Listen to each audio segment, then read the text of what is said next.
Hi guys, welcome to our channel. தொடர்ந்து நம்ம சேனலில் சீரியல் ஆர்டிஸ்ட் இல்லை கோலிவுட் டோலிவுட்டில் இருக்கிறவங்கள பற்றி பார்த்துட்டு இருக்கோம். அந்த வகையில் இப்போ சீரியலில் கலக்கலாக கலக்கிட்டு இருக்க மகாநதியிலேருந்து லக்ஷ்மி பிரியா அவங்கள பற்றி தான் பார்க்க போகிறோம். இவங்களோட நேட்டிவ் வந்து சென்னை தான். இவங்க ஒரு சாஃப்ட்வேர் இன்ஜினியர். அப்புறம் வந்து ஒர்க் கூட பண்ணிகிட்டு இருக்காங்க. ஆனால் சின்ன வயசுலேருந்தே இவங்களுக்கு குஷி படத்தில் பார்த்துட்டு நடிக்கணும்னு ரொம்பவே ஆசை. ஆனால் வீட்டில் வந்து பேச முடியாமல் அவங்க வந்து ஃபஸ்ட்டு ஜாபெல்லாம் போயிட்டு அதுக்கப்புறம் அவங்களுக்கு சேவிங்ஸ் பண்ணிவிட்டு அதுக்கப்புறம் வீட்டில் வந்து சரி ஜாப் குவிட் பண்ணிட்டு அப்ராட் போ அப்படின்னு சொல்லுவாங்க. அது வந்து வீட்டில் சொல்லாமல் அவங்க அதை மறைச்சிட்டு அவங்களோட பேஷனுக்காக நடிக்க வந்துடுவாங்க. ஆரம்பத்தில் மாடலிங், அதுக்கப்புறம் வந்து இந்த சின்ன சின்ன ஆட்ஸ் இதெல்லாம் கிடச்சிருக்கு. அந்த மாதிரி எல்லாம் பண்ணிகிட்டு இருப்பாங்க. அதுக்கப்புறம் காலேஜில் வந்து மிஸ் மெராக்கி அப்படின்ட்டு வந்து ஒரு டைட்டில் அவார்டும் இவங்க வின் பண்ணியிருக்காங்க. அது மூலிமா அதுக்கப்புறமா இவங்களுக்கு ஷார்ட் ஃபிலிம்லலாம் கிடச்சிருக்கு. அவனா, அதுக்கப்புறம் சீனியர் லவ், நீங்கா நினைவுகள், இந்த மாதிரி ஷார்ட் ஃபிலிம்ஸ் எல்லாம் பண்ணியிருக்காங்க. அண்ட் தென் வந்து பன்னிக்குட்டி அப்படின்ட்டு ஒரு மூவியில் ஹீரோயினியாகவே இவங்க அவுட் ஆகிருப்பாங்க.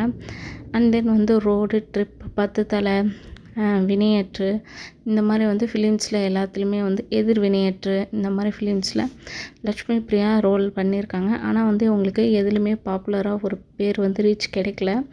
அதுக்கப்புறம் வந்து சான்ஸே கிடைக்காம ஒரு 4 இயர்ஸாக ஆடிஷன்ஸ்க்கு எல்லாமே செலக்ட் பண்ணுவாங்கன்ட்டு போயிட்டு, ஆனால் எல்லா இதுலேயுமே ஏமாற்றம் தான். இப்படி மனசோடைஞ்ச இந்த லக்ஷ்மி பிரியாவை பிரவீன் பனித் சார் தான் ஒரு நாள் வந்து கால் பண்ணி இந்த மாதிரி சீரியல் பண்ணுறியா அப்படின்னு கேட்டிருக்காங்க. ஓகே சார் பண்ணுறேன் அப்படின்னு சொல்லிட்டு அப்போ தான் 2023 மகாநதி ஸ்டார்ட் ஆகுது. மகாநதி ஸ்டார்ட் ஆகிறப்ப ஒரு 5 to 6 monthஸில் லக்ஷ்மி பிரியா அவங்க பேரண்ட்ஸ் கூட பேச ஆரம்பிச்சிடுறாங்களாம். சீரியல் நல்லா போயிட்டு இருக்கு அப்படின்ட்டு. இதே லக்ஷ்மி பிரியா வந்து மகாநதி ஃபேன்ஸ்க்கு அறிவில் ரொம்பவே இதாக சொல்லியிருப்பாங்க. அண்ட் தென் வந்து இவங்க வந்து அவங்க நம்பினதால தான் இன்றைக்கி இந்த இடத்துல இருக்காங்க.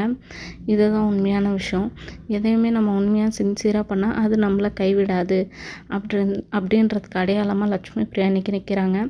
இப்போது விஜய் டெலிவிஷனில் பெஸ்ட் ஆன்ஸ்க்ரீன் பேரண்ட் வாங்கிட்டாங்க அவார்டு. அண்ட் தென் வந்து பிஹைண்ட் ரூட்ஸ் கோல்ட் ஐகான்ஸில் இப்போ 2024 இவங்க தான் வந்து மோஸ்ட் ரொமான்டிக் கப்புள் ஆன் டெலிவிஷனில் லக்ஷ்மி பிரியா சுவாமிநாதன் தான் அவார்டு வாங்கியிருப்பாங்க. அண்ட் தென் வந்து ஷீ நக்ஷத்திரம் தமிழ் அவார்ட்ஸ் 2024 ஃபேவரட் ஹீரோயினியில் நாமினி ஆகி அதுலேயும் இப்போ அவார்டு வாங்கிட்டாங்க.